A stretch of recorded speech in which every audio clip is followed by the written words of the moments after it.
Quand on commence à s'intéresser aux couleurs, la question qui se pose, c'est comment gérer. Bien évidemment, c'est pas facile, parce que vous soyez sur un ordinateur ou avec des toiles comme vous voyez derrière moi, eh bien, les choses ne marchent pas de la même manière. Et c'est ce qu'on va voir aujourd'hui dans cette émission.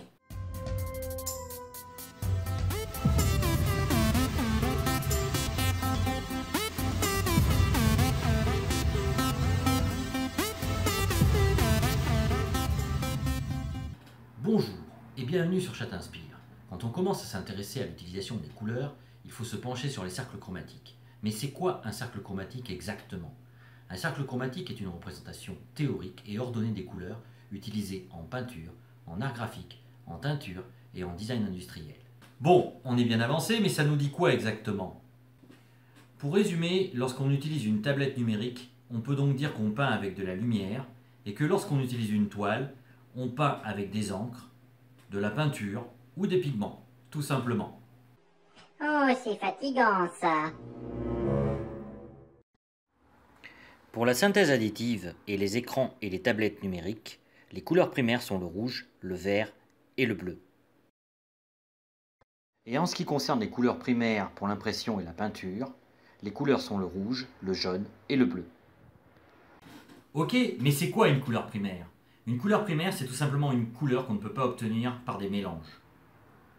Bien évidemment, vous verrez que suivant le style d'outil que vous choisissez, que ce soit la tablette numérique ou la peinture, l'agencement des couleurs ne sera pas le même, étant donné que les couleurs primaires ne sont pas les mêmes. Rappelez-vous, RVB pour la couleur additive et CMJN pour les couleurs soustractives. Et les couleurs, on les agence comment? Ok, j'y viens. Généralement, il est fortement conseillé de peindre par contraste. On parlera de couleurs froides et de couleurs chaudes. Ainsi, si on utilise le rouge, la couleur froide opposée en peinture à l'huile est le vert. On dira dans ce cas que cette dernière est la couleur complémentaire que l'on pourra agencer ensemble pour obtenir du noir. Mais dans les faits, ce n'est pas tout à fait vrai. Dans les faits, on obtient un brun marron. Donc, qu'est-ce qu'on fait par exemple quand on veut faire une impression? Eh bien tout simplement, on rajoute du noir. Et c'est pour ça que vos imprimantes sont en quadrichromie. CMJN, rappelez-vous. Cyan, magenta, jaune et noir. Et, soit dit en passant, à votre avis, pourquoi j'ai mis du vert et du rouge dans mon logo?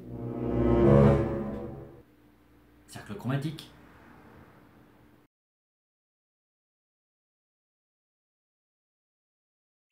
Et les couleurs secondaires, c'est quoi? Les couleurs secondaires s'obtiennent par le mélange des couleurs primaires.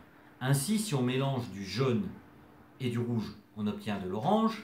Si on mélange du bleu et du rouge, on obtient du violet. Et si on mélange du jaune et du bleu, on obtient du vert. Et les couleurs tertiaires? Mais ce n'est pas tout. Il existe aussi des couleurs tertiaires qu'on peut obtenir par mélange d'une couleur secondaire avec une couleur primaire. Il en existe environ 6. Sachez simplement que plus vous jouerez sur les contrastes au niveau d'un cercle chromatique, plus vous obtiendrez des tableaux qui auront un rendu supérieur. Et si je veux imprimer mes images faites sur ordinateur, je fais comment moi? Que ce soit ClipPaint, Krita ou Photoshop, voire d'autres logiciels comme InDesign ou Illustrator, sachez que la plupart des logiciels possèdent un mode CMJN et un mode RVB. Si vous imprimez une couleur en RVB, celle-ci aura souvent tendance à foncer. Toutefois, sachez que vous pouvez au niveau des logiciels convertir en CMJN. Ainsi, vous aurez un rendu plus proche de la réalité si vous souhaitez la mettre en impression.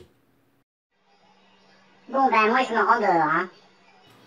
L'émission se termine, j'espère que vous avez apprécié ce petit topo sur les couleurs pour savoir comment les gérer. On aurait pu en dire beaucoup plus effectivement, mais bon ça je le réserve pour d'autres vidéos en espérant que vous appréciez déjà ce que j'ai fait comme travail. Je voulais vous dire aussi, donc si vous le souhaitez, vous pouvez me soutenir sur Tipeee, que j'ai aussi un site internet sur lequel vous pouvez vous inscrire à ma newsletter pour recevoir toutes les informations qui ont trait à la chaîne. Quant à moi, je vous dis à bientôt pour une autre vidéo. Ciao!